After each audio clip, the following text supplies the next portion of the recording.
The following is an original production of AZPM News. Welcome to a special edition of the Press Room. We're digging deep with a very special panel of journalists who cover the Arizona-Sonora border on a regular basis, dealing with homeland security, the border wall, immigration, and could the United States really send troops into Mexico to fight drug cartels? All of that and more. I'm David Lee, and the Press Room starts now.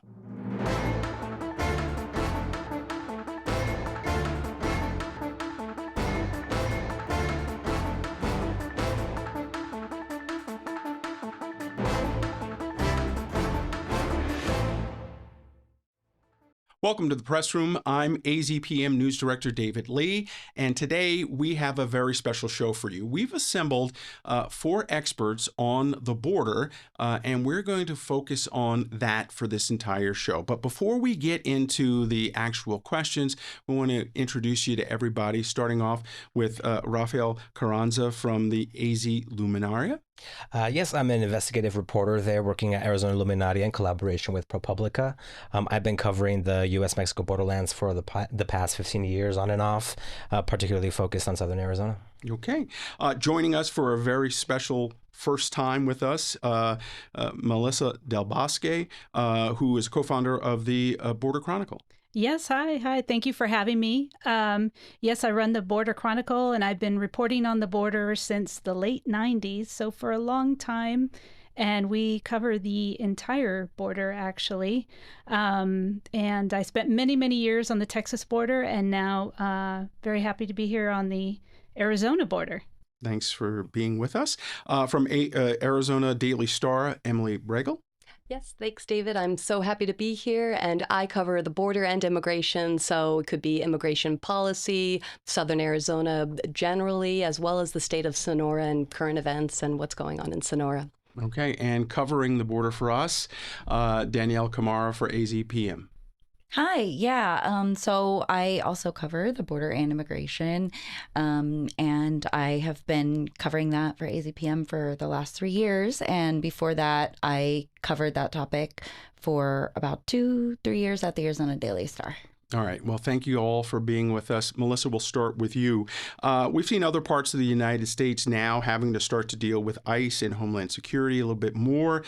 However, being a border state, Tucson here in particular, it's not new. How have things evolved over the years here? Yeah, well, Border Patrol is part of the Department of Homeland Security, which was created after 9/11. That's when we saw this sort of reformulation of ICE and Border Patrol and Customs.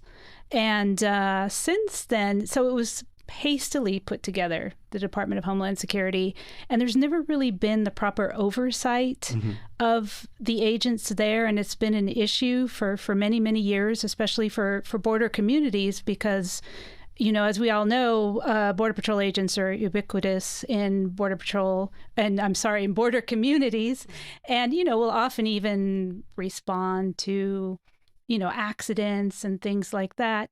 So, they're in the community, and many border communities are where Border Patrol agents are recruited as well, because, people are bilingual.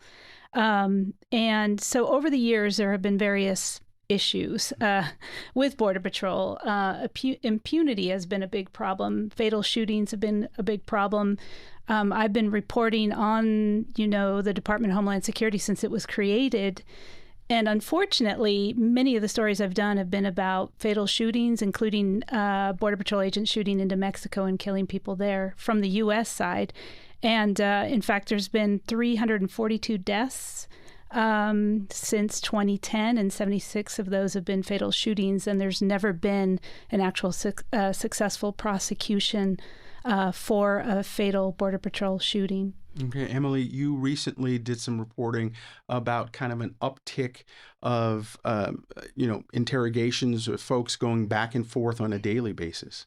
That's right. There are a number of new things going on at the border, and this came right before Christmas. We heard about ICE agents actually just north of some of the ports of entry trying to talk to people as they go into Mexico, so as they leave the U.S., versus normally we have our port officials talking to people as they come in. But this was new, and there was some reporting that it had to do with trying to kind of grab people who might be going home to visit family for the holidays and boost ICE's deportation numbers. But it's not that typical that you'd see ICE agents at the border. Typically, they're operating in the interior. But we kind of are seeing a mix-up of different branches and where they're going right now. I feel like that is one of the changes we're seeing here, that now we have this kind of military presence at the border, at least, and they're not, sounds like they don't actually have all that much to do right now. And then we have ICE continuing to operate, but Border Patrol increasingly going into the interior of the country, where you used to mostly just see ICE. So it is this kind of weird shift of the location where you'd expect to see different agencies. And I think that's certainly contributing. The presence of ICE made a lot of people nervous in the Nogales area. It seems like it's hit or miss who they're picking, but it certainly seemed they were using racial profiling and seeking out people who appeared to be Hispanic.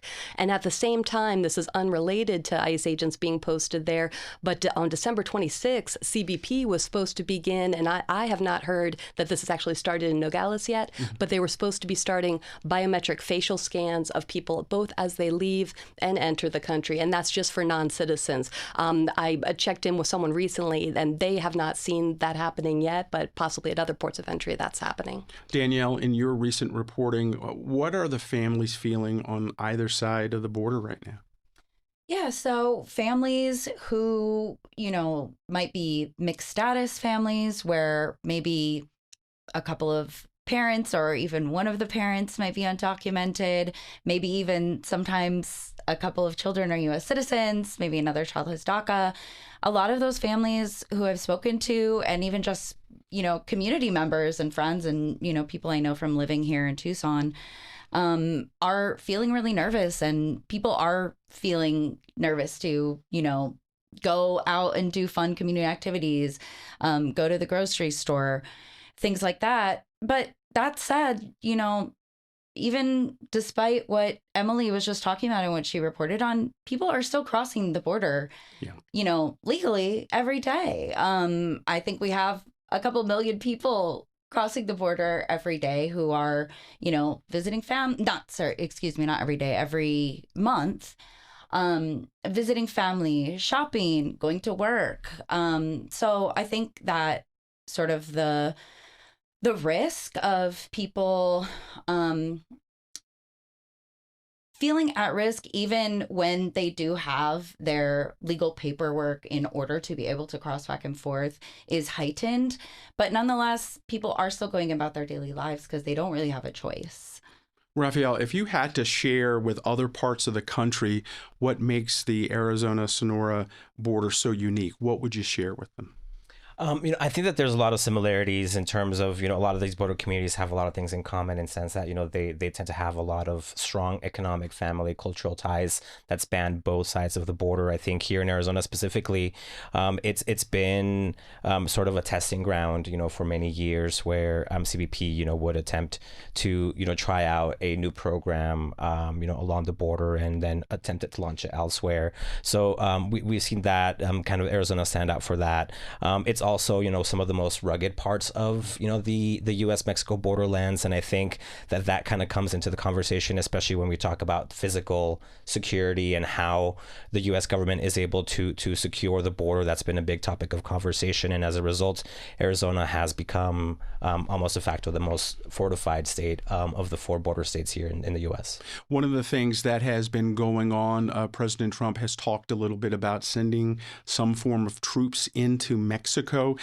Emily, would this be a short-term strategy or something along the lines of what's happening with Venezuela? Well, it's hard. The short answer is it's hard to tell. I recently did a story on this and talked to 5 different experts who have been thinking about this question for a while, since Trump last year started talking about wanting to designate cartels as foreign terrorist organizations, which he did do in February. There's a misconception that gives legal backing for some kind of strike in Mexico against those FTOs, as you may call them. But one of the experts I talked to said that is not the case. There's additional kind of like civil and criminal ways that you could go against these groups, but it doesn't explicitly authorize a strike. That being said, we see with what happened in Venezuela that the Trump administration is not bound by international or domestic law when they're deciding whether or not to do these things. So a lot of the experts I talked to just said, it wouldn't make sense strategically to do this. There's a lot of collaboration that is going on already between the U.S. and Mexico, and some real progress that's being made. But at the same time, it's hard to predict what the Trump administration is going to do using these traditional measures because they're just so unpredictable. Yeah, Melissa, what would be the fallout if some form of troops were to go to Mexico for an unspecified amount of time? Oh my gosh, so much fallout. I mean, I was just listening to Emily and thinking, in 2006, Mexico deployed its military to fight narco traffickers, and the military have been there in Mexico fighting narco traffickers since then. After Mexico deployed the military, there was a huge spike in murders and killings and violence. Because the military are not trained to be working amongst a civilian population. Mm-hmm. Really, if you want to go after drug cartels, you need to go after the money. You need to do investigations. You need to, go after the accountants and the banks. It's not through military force. The U.S. already has the DEA, the CIA, lots of operatives in Mexico. The U.S. spent billions backing Mexico's militarization in its battle against the narco traffickers. So it would be a catastrophe, I think, if he sent the military into Mexico. Danyelle, Mexican President Claudia Sheinbaum says, we don't need your help. Thank you very much. However, if President Trump decides to send some form of troops at all, can she even really do anything? Yeah, I mean, I think that is a very complicated question. I don't think that the situation could really be like Venezuela. Mexico is a neighboring country. We have really robust trade agreements. So, she has been working on having really diplomatic communications with President Trump since he started his second term, before he started his second term, since he was elected. And I think that she is working on trying to figure out how to talk to him in a way that they can come to an agreement. Will she have to make concessions? Possibly.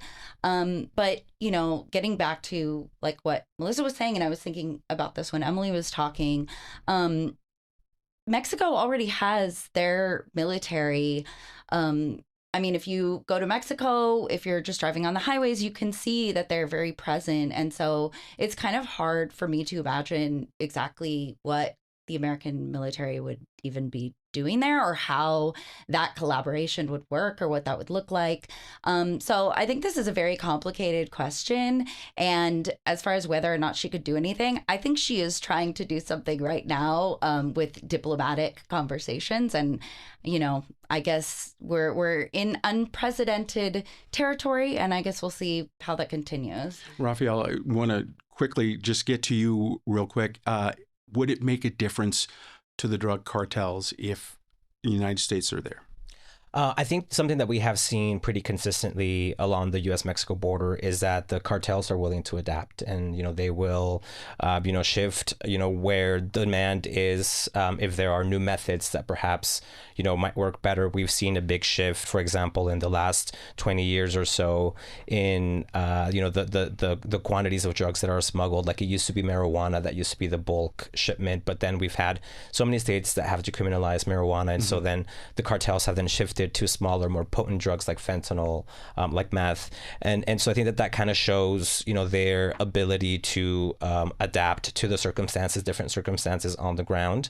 I think as long as there's a big appetite for these drugs, I think that they'll be willing to kind of go whatever lengths to follow up with that demand. But I'll also add that one of the roles, or one of the cards that Mexico can play is its participation in fighting these cartels as well, or in stopping migrant flows. And if the Mexican government decides to halt all cooperation with the U.S., those are areas where we could see some developments there, especially since a lot of the border enforcement keeps moving farther south. It used to be the Mexico Guatemala border. Now it's also the Darien Gap in Panama. And so I think U.S. intervention in some of these countries could also put that at risk. Okay, one of the things that everybody has been talking about for years is the border wall itself, the wall. Emily, back in December, you guys reported a little bit on this, $1.5 billion to Arizona to help build out some more of the wall infrastructure, both the primary wall, secondary wall, and technology. So yeah, that 1.5 billion is the latest contract that went to Fisher Industries, who's getting a number of these border wall contracts, and they're problematic and have had a difficult environmental record. They have ties to the Trump administration, so that's a bit of a controversy on its own. But yeah, the latest contract was for 1.5 billion, and this comes soon after they began work on the San Rafael Valley, the grasslands there that are so important environmentally, and yet have very few migrant crossings in this area. So we are seeing a proliferation of these contracts. And when the latest construction is completed that they've just announced, my understanding is that it'll be an uninterrupted wall from Yuma to Texas, save for the Tohono Reservation. And so for animals trying to cross through there, it's environmentally devastating, and also a lot of people point out ineffective. The people can cut through using a battery-powered hand tool. You can cut through the wall. There's ways around it. There are certain places that cannot be permanently closed off because of the water flows that go through there. And so there's, I think, a lot of concern that there's so much money going to this, so much damage that's being done, but yet it's not actually that effective. Rafael, there's so much new technology out there. Is a physical traditional wall still, I guess, a deterrent? I think that the U.S. government, particularly, I think Customs and Border Patrol, DHS, they're trying to sell that it's not just a wall itself, that it's a wall system. So they talk about, how they're also putting in lights and sensors and all these other equipment that will allow them to have eyes on the ground, so to speak. But I think in some of my reporting trips, when I've been down to the border, for example, in areas where they've put up lights, I think it's been common that, people crossing the border from the Mexican side will go and cut the cables there. And so there's still some challenges there. But it is something that, there's a lot of investments coming towards, new technologies. There's the program that I think has kind of been continuing in one form or another, maybe under different names, that allows, for example, Customs and Border Patrol Border Protection to have some of like the blimps, like that help patrol the border. And so there's a lot more, I think, particularly as the unmanned aerial vehicles, drones, as that technology kind of develops further. We've seen interest from the U.S. government to kind of lean into some of that as well to help with their duties on the border. Danyelle, it's also about the water issue, right? Yeah. So I did some reporting on this with my colleague Katu Mendoza, and basically we looked at some of the repercussions to the water systems from previous border wall construction. And just as an example, in the San Bernardino Wildlife Refuge, there is an artisanal well there that has existed for likely thousands of years, and now it needs a pump to continue running. And, there's some discrepancy on whether or not that water system was starting to dry up before or after the border wall, if it would need it anyway. But the fact of the matter is that border wall construction uses millions of gallons of water for cement, for mixing cement. That's one of the big water uses. It also uses water for other things like keeping down the dust while they're doing construction, things like that. But so basically right now in the San Rafael Valley, they're doing construction, and because DHS is allowed to waive environmental laws in order to build these structures, they haven't done the research in order to be able to say, we have enough water here to be able to build this barrier. So I've talked to residents, I've talked to ranchers in that area who they're nervous what that is going to mean for their wells. Some of them have already been dealing with wells drying up because of drought. So how it's going to affect the local water table, people are nervous, and we just really don't know. We don't have the data. Okay. One of the things that is an ongoing concern is kind of humanitarian aid at the border and just in general. Melissa, when it comes to immigration in particular, what are we seeing in terms of the numbers going up or down and specific people trying to seek asylum? Well, I mean, asylum is basically all but shut down at the border. It's pretty quiet. So it's significantly reduced. But as Rafael was mentioning, a lot of people are down at the Guatemalan-Mexican border in shelters down there.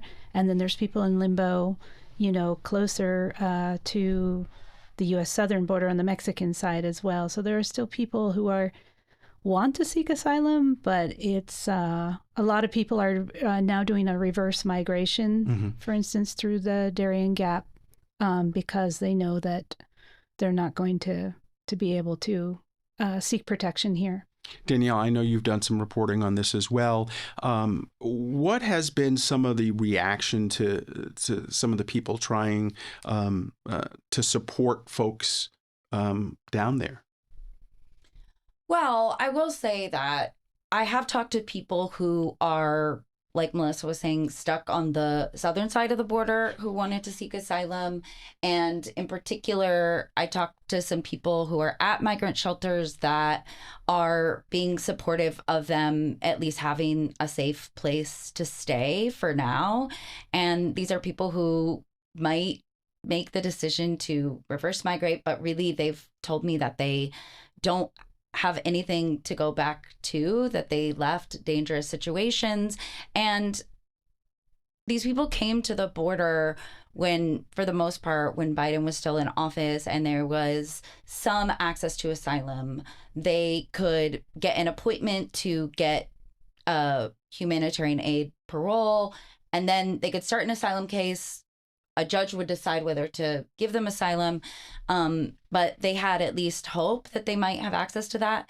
And in some of these cases, people that I talked to were even separated from family members who got access to that humanitarian parole right before Biden left office. And they're now waiting on the southern side of the border saying, well, my family is on the north side. I have nothing to go back to.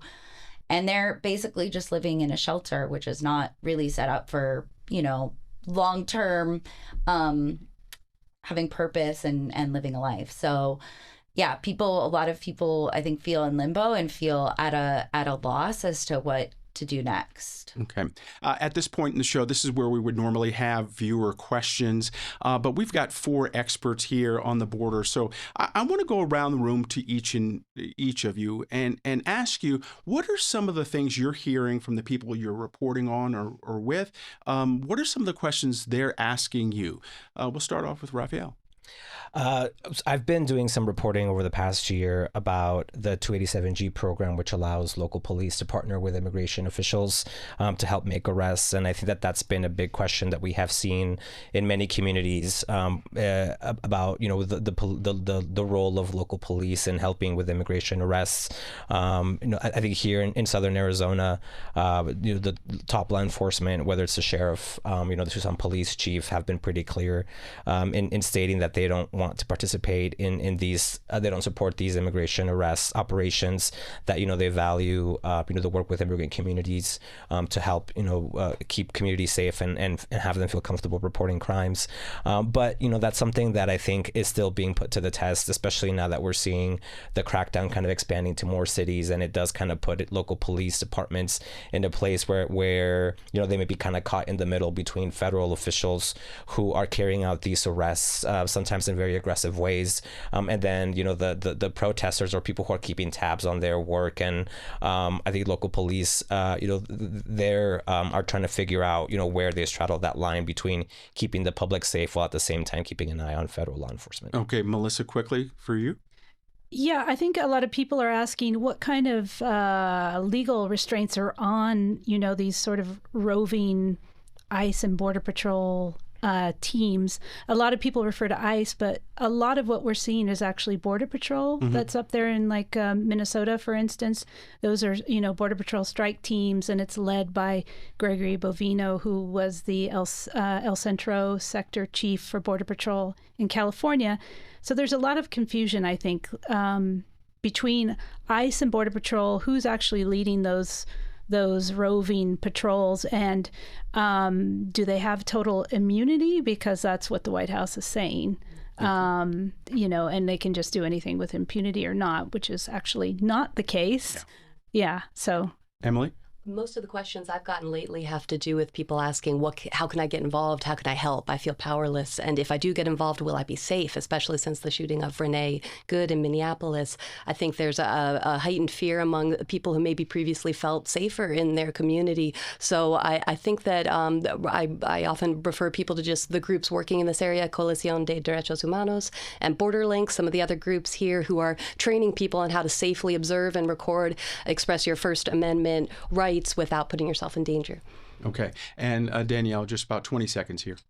Yeah, I agree with all of that. And I will just add to that list, people who have some sort of legal immigration status are now concerned. People with green cards, people with visas, they're asking, is this going to protect me from getting detained? Okay, we could talk about this subject all day long, but I appreciate all of your time. Rafael Carranza, thank you very much. Melissa Del Bosque, thank you. Emily Bregel, and of course, Danyelle Khmara, thank you very much. And thank you all for watching and listening. I'm David Lee in the press room. We'll see you next week.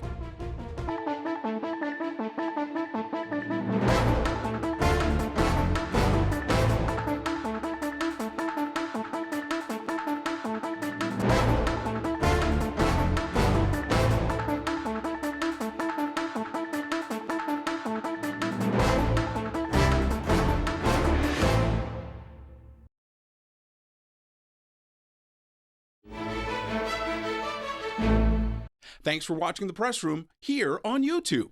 If you have a question about something we talked about, please leave a comment below. And for more Press Room, click right here.